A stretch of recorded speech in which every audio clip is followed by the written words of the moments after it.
My next update has to do with an order Mr. Trump gave out right after he learned that he wasn't going to be president much longer.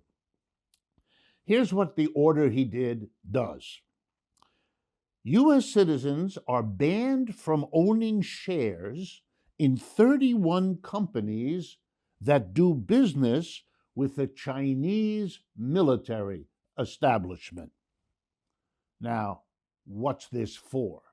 Let me be clear that we all understand. If Americans can no longer hold shares, buy shares, investors cannot invest in 31 huge companies, by the way, in China that are global mega corporations, but that have special relationships with the Chinese military, they will sell those shares to other people. There are plenty who want to buy them, so it will have the following effect on the Chinese companies: zero. It'll just mean that instead of a U.S. investor, it's a British investor or a German investor, or an Italian investor, or an African investor. Get the picture? So what's this for? Well, it's also a very bad precedent. What are you doing? Telling people in your country that you're going to ban them from owning shares in other companies that do business with the military. Guess what, American audience of mine? Most of the big corporations in the United States, American corporations, have dealings with the American military. It's the largest single consumer of goods and services in the United States, our military is.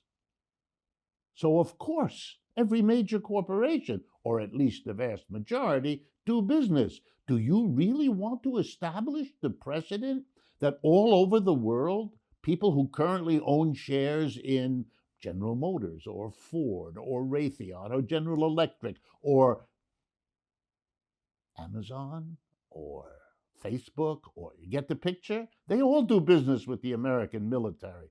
Is that a precedent you want to set? That's a precedent's going to come back and haunt you and hurt you. That's not smart, but it may be clever politics for your political base. That's possible. You could look like you're whacking the Chinese.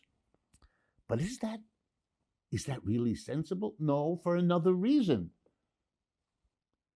The United States is the world's largest debtor country. We borrow more money from the rest of the world than any other country borrows from the rest of the world. And you know who the biggest single creditor of the United States is? The People's Republic of China. That's right. They've lent trillions, or at least more than $1 trillion, to the United States. Now, let me explain for those who don't know this. That might include just a few of Mr. Trump's followers. If the United States borrows $1 trillion from China, it has to pay interest on those borrowings, just like everybody else pays interest on borrowings. Which means that every year the United States has to pay interest to China for the $1 trillion they've lent to the United States. You know how much that comes to? Tens of billions of dollars. Mr. Trump will not allow private investors to hold shares of Chinese companies.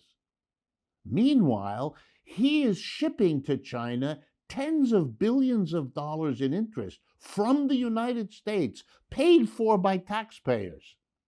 And you know what the Chinese are free to do with the tens of billions in interest we pay them? They can use it for their military, which they no doubt have partly at least done. So you're not cutting off the military, you're in fact financing it. But you're hoping your audience doesn't know and therefore can't evaluate it. Well, friends, little footnote. The last few days, the Chinese signed an agreement called the Regional Comprehensive Economic Partnership. It's a free trade area with 14 other countries in Asia. They're now having a no-tariff program. They're going to cut their tariffs and they're going to free trade with one another. And who do they include? China is the leader, but it includes such economic powerhouses as Japan, Australia, New Zealand, South Korea, Indonesia. You know what this is? This is the largest such agreement in the world. 30% of world trade, 30% of GDP is handled by these 15 countries. China is moving forward while games are played here that have marginal effect and risk a blowback that will hurt the United States economy. Remarkable to watch these things unfold.